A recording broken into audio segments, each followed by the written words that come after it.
कुरान मजीद जवाब देता है नबिय्यु औला बिल मोमिनीन मिन अनफुसिहिम, नबी से मोहब्बत ईमान वाले अपनी जान से बढ़कर के करते हैं, अपनी जान से ज़्यादा वो नबी से प्यार करते हैं, नबी उनको अपनी जान से ज़्यादा महबूब होते हैं।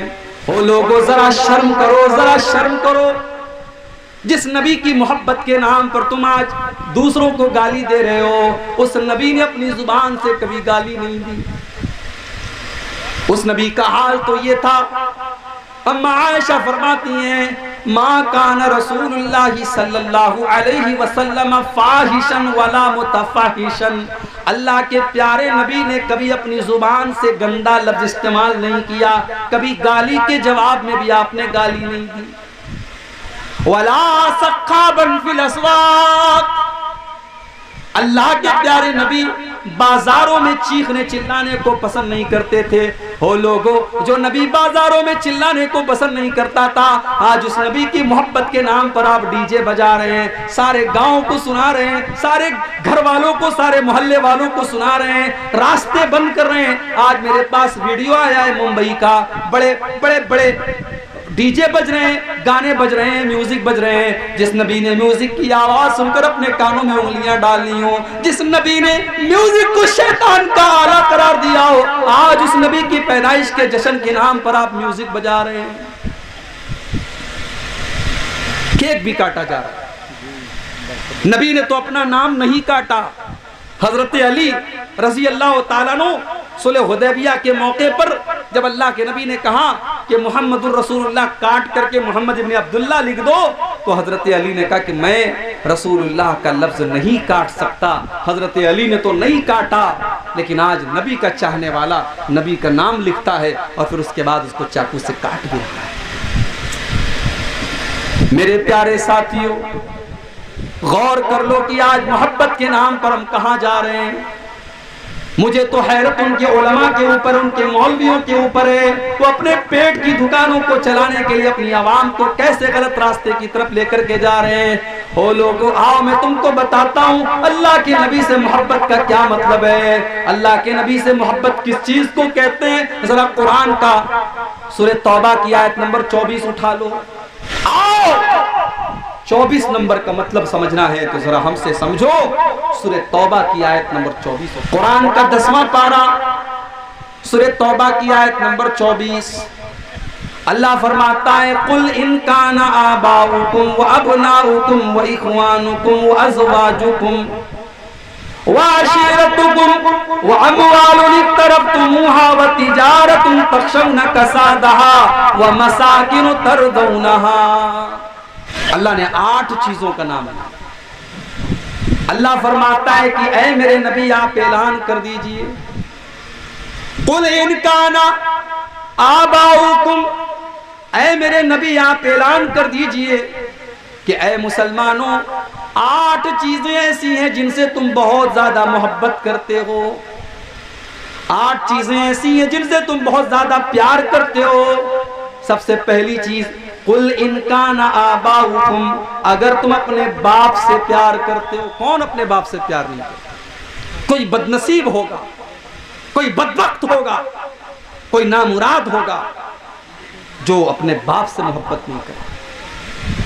वरना जिसके अंदर कॉमन सेंस है, जिसके अंदर जरा सी भी अक्ल है, सूझबूझ है, वो अपने बाप की इज्जत करेगा, बाप की कद्र करेगा। वो जानता है बाप ने मेरे लिए कितनी तकलीफें उठाई।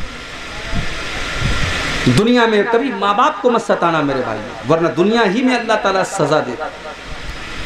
2 गुनाह ऐसे हैं जिसकी सजा अल्लाह आखिरत में तो देगा ही देगा, दुनिया में भी अल्लाह उसकी सजा देगा। अल्लाह के प्यारे नबी फरमाते हैं इसनान युअज्जिलुहुम अल्लाहु फिद दुनिया, 2 गुनाह ऐसे हैं जिनकी सजा अल्लाह ताला दुनिया ही के अंदर दे देता है। कौन से 2 गुनाह हैं? फरमाया अल-बग़ी व उक़ूक़ुल वालिदैन, किसी के ऊपर जुल्म करना और माँ बाप को तकलीफ देना, माँ बाप से रिश्ता काटना, माँ बाप को सताना, ये 2 गुनाह ऐसे जिनकी सजा अल्लाह ताला दुनिया ही के अंदर दे देता है। तो अल्लाह फरमाता है कि ऐ ईमान वालों, अगर तुम अपने बाप से प्यार करते हो, वह अबनाउकुम, और अगर तुम अपनी औलाद से मोहब्बत करते हो, अपने बच्चों से प्यार करते हो, अपने बेटों से प्यार करते हो, व इख्वानुकुम, और अगर तुम अपने भाइयों से प्यार करते हो, व अज़वाजुकुम, और अगर तुम अपनी बीवियों से प्यार करते हो, व अशीरतुकुम, और अगर तुम अपने खानदान और बिरादरी से मोहब्बत करते हो, व अम्वालुन इक़्तरफ़्तुमूहा, और अगर तुम पैसे से, माल से, जिसको तुम कमाते हो, मेहनत करके पैसा लाते हो, अगर तुम उस पैसे से प्यार करते हो, व तिजारतुन तख़शौना कसादहा, और अगर तुम बिजनेस और कारोबार से मोहब्बत करते हो, जिस कारोबार के मंदी का शिकार होने से तुम डरते हो। कारोबारी को सबसे ज्यादा डर क्या होता है? कहीं मेरा कारोबार बैठ ना जाए, कहीं मेरे कारोबार में मंदी ना आ जाए। वतिजारतुन तख़शौना कसादहा, और अगर तुम अपने बिजनेस और कारोबार से मोहब्बत करते हो, जिसके मंदी का शिकार होने से तुम डरते हो, व मसाकिनु तरज़ौनहा, और अगर तुम अपने घर बार से, अपने घरों से मोहब्बत करते हो। अल्लाह इन 8 चीजों का नाम लेने के बाद फरमाता है, मेरे बंदो, अगर इन 8 चीजों से तुम मोहब्बत करते हो, अहब्ब इलैकुम मिनल्लाहि व रसूलिही व जिहादिन फी सबीलिही, अगर इन 8 चीजों की मोहब्बत अल्लाह से ज्यादा हो जाए, रसूल से ज्यादा हो जाए, और अल्लाह की राह में जिहाद से ज्यादा हो जाए, फतरब्बसू हत्ता याती अल्लाहु बिअम्रिही, तो तुम अल्लाह के अज़ाब का इंतजार करो। अब आज जरा अपने गरेबानों में झांक के देखो मेरे भाई, कि बाप से ज्यादा मोहब्बत है कि नबी से ज्यादा मोहब्बत, औलाद से ज्यादा मोहब्बत है कि नबी से ज्यादा मोहब्बत, भाई से ज्यादा मोहब्बत है कि नबी से ज्यादा मोहब्बत है, बीवी से ज्यादा मोहब्बत है कि नबी से ज्यादा मोहब्बत। कहने को तो हर आदमी कहेगा कि नहीं साहब, हम तो सबसे ज्यादा अपने नबी से प्यार करते हैं। अगर नबी से प्यार करते हो तो बीवी को बेपर्दा लेकर के तुम पूर्णिया बाजार में क्यों गए? अगर नबी से प्यार करते हो तो औलाद के लिए तुमने सूद और ब्याज का धंधा क्यों किया? अगर नबी से ज्यादा प्यार करते हो तो बेहतरीन घर बनाने के लिए तुमने हराम कमाई को क्यों चुना? अगर तुम अपने कारोबार से ज्यादा नबी से प्यार करते हो तो अपने कारोबार के लिए तुमने नमाज को क्यों छोड़ा? तुमने मस्जिद में जाना क्यों छोड़ा? मेरे भाइयों, अल्लाह तबारक व तआला ने सूरह तौबा की आयत में कसौटी बता दी है। अल्लाह ने कसौटी बता दी है, परख लो अपनी मोहब्बत को। अगर ये 8 चीजों की मोहब्बत तुम्हें अल्लाह से बढ़ करके है, रसूल से बढ़ करके है, और अल्लाह की राह में जिहाद से बढ़ करके है, फतरब्बसू हत्ता याती अल्लाहु बिअम्रिही, तो तुम अल्लाह के अजाब का इंतजार करो। सहाबा ने कोई जुलूस नहीं निकाला, सहाबा नारे नहीं लगाते थे, सहाबा के घरों में झंडियां नहीं लगती थी, मगर सहाबा इस कसौटी पर पूरे पूरे उतरते थे। सहाबा अल्लाह के प्यारे नबी से सच्ची मोहब्बत करते थे। जब मौका पड़ा उन्होंने अपने माँ बाप को भी कुर्बान कर दिया, मौका पड़ा अपनी औलाद को भी कुर्बान कर दिया, मौका आया अपने जान माल को कुर्बान कर दिया, मौका आया तो सब कुछ कुर्बान कर दिया। अब्दुल्लाह इब्न उबई को देखो, बहुत बड़ा मुनाफिक है, मुनाफिकों का सरदार है। अब्दुल्लाह बिन उबई ने अल्लाह के नबी को गाली दे दी, बुरा भला कह दिया। अब्दुल्लाह बिन उबई के बेटे को पता चला।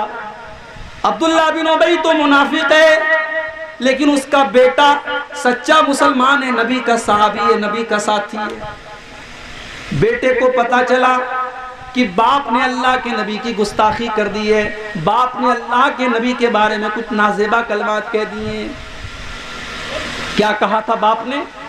कुरान करीम में अल्लाह ताला ने अब्दुल्लाह बिन उबई की गाली को बयान किया है कि अब्दुल्लाह बिन उबई ने क्या कहा था अल्लाह के नबी को। अब्दुल्लाह बिन उबई ने कहा था, ला युखरिजन्नल अअज़्ज़ु मिनहल अज़ल। उसने कहा था, जब हम मदीना पहुंचेंगे तो इज्जत वाला जिल्लत वाले को निकाल देगा। उसने अपने आप को इज्जत वाला कहा था और अल्लाह के प्यारे नबी को जिल्लत वाला कहा था। यही गाली दी थी उसने अल्लाह के नबी को। और जब उसके बेटे को पता चला, बुखारी के अल्फाज हैं, बेटे ने अपने बाप को रोक लिया, बेटे ने बाप को रोक लिया और कहा कि मैं तुम्हें मदीना में जाने नहीं दूंगा जब तक मेरे अल्लाह के प्यारे नबी तुम्हारे बारे में इजाजत नहीं देंगे, तब तक मैं आपको मदीने में जाने नहीं दूंगा। उसके बाद जब अल्लाह के नबी आते हैं, अब्दुल्ला बिन उबई का बेटा कहता है कि ऐ अल्लाह के रसूल, मुझे पता है कि मेरे बाप ने आपके साथ बहुत बदतमीजी की है, मुझे पता है मेरे बाप ने आपको बहुत बुरा भला कहा है।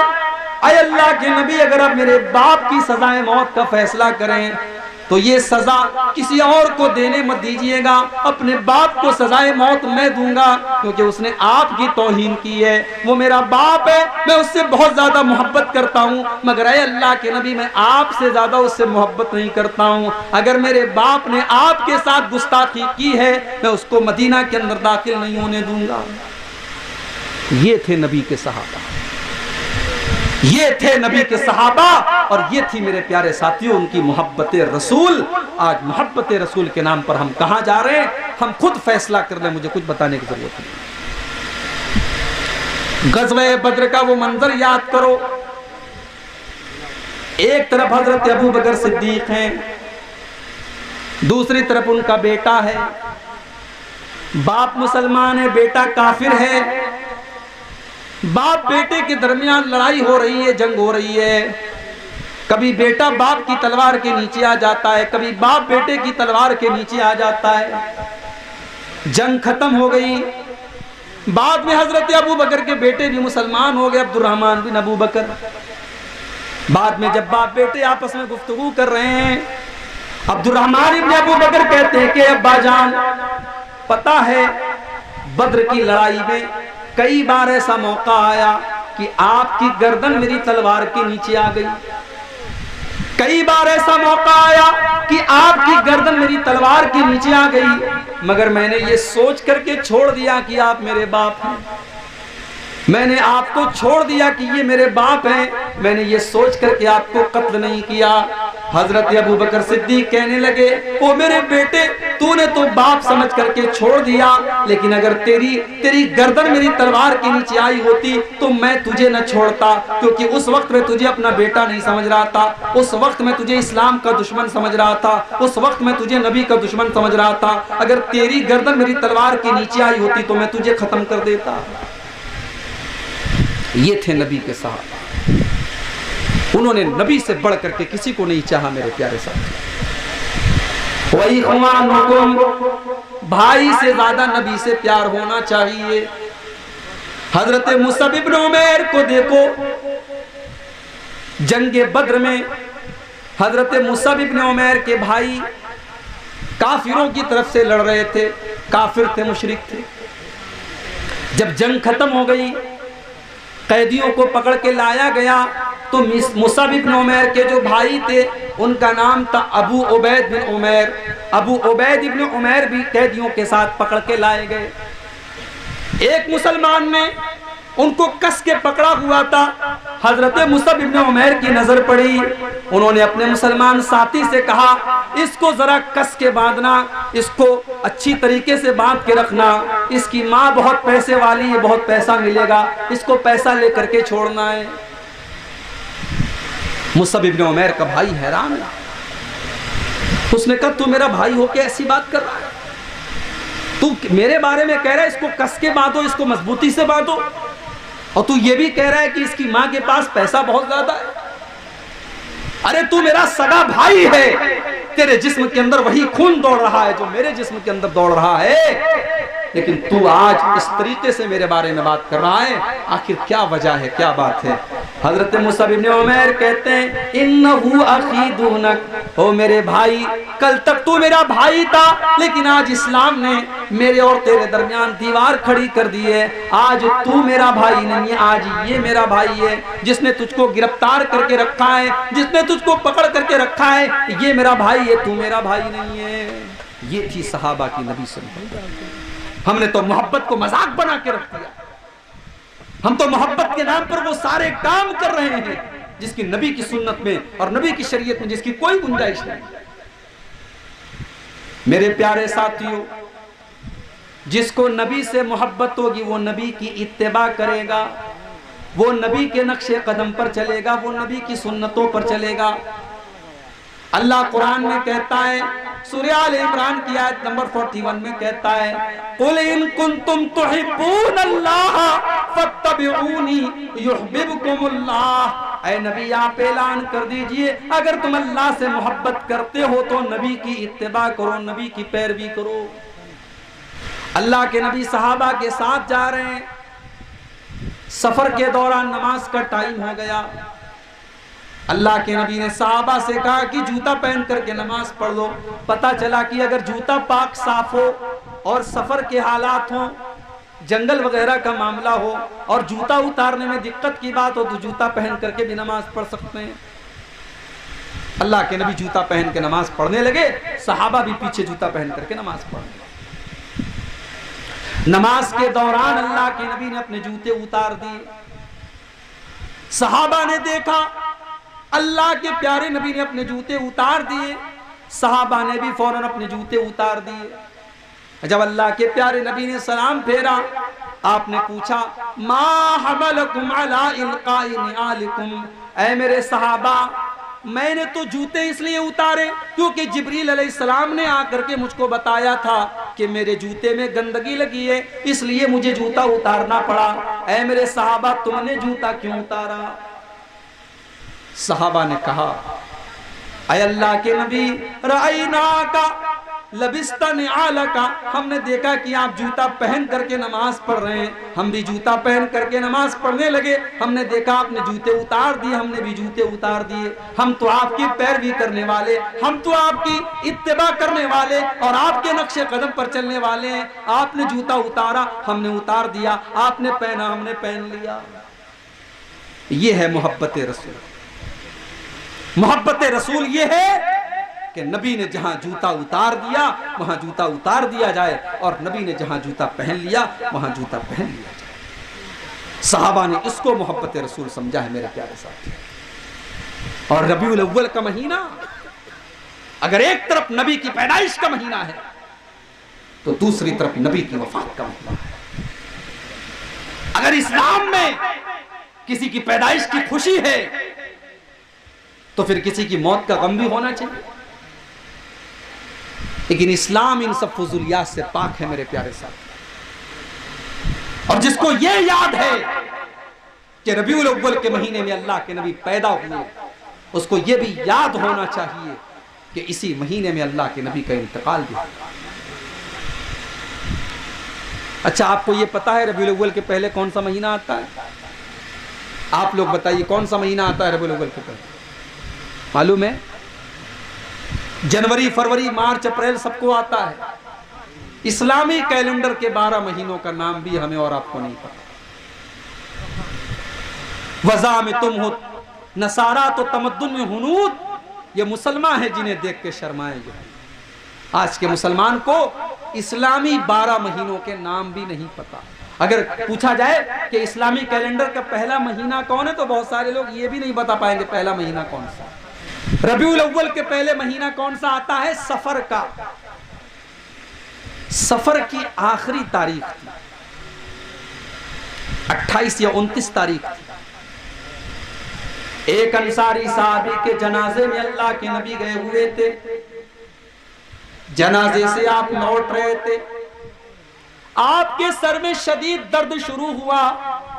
आप जब घर पर तशरीफ लाए, आपने अम्मा आयशा से फरमाया, आयशा वारासाहु, मेरे सर में बहुत तेज दर्द हो रहा है। अम्मा आयशा ने फरमाया, ऐ अल्लाह के नबी, आज तो मेरे सर में भी बहुत ज्यादा दर्द हो रहा है।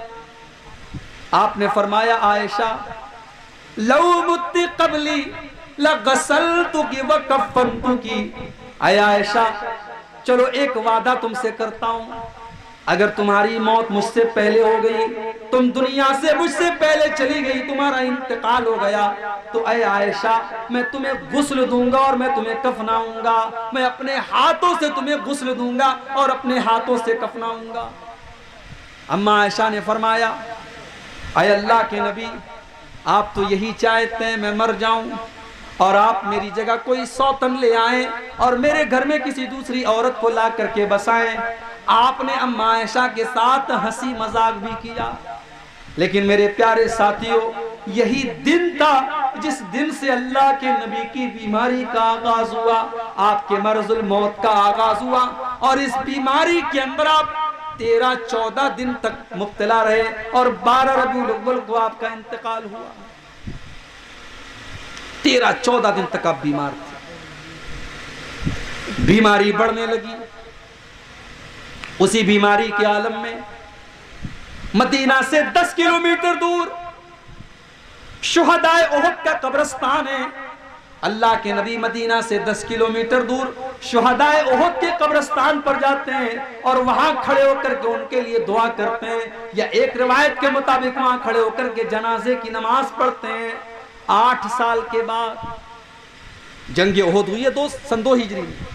अल्लाह के नबी 8 साल के बाद जाकर के शुहदाए उहद के लिए दुआए मग़फ़िरत करते हैं या जनाजे की नमाज पढ़ाते हैं। हदीस के अल्फाज हैं, अल्लाह के नबी ऐसा क्यों करते हैं?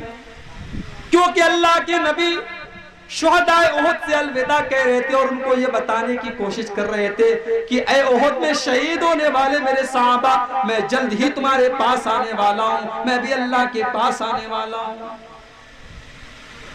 एक दिन आप उसी बीमारी के आलम में बकी के कब्रिस्तान में जाते हैं और बकी के कब्रिस्तान में खड़े होकर के मग़फ़िरत की दुआ करते हैं।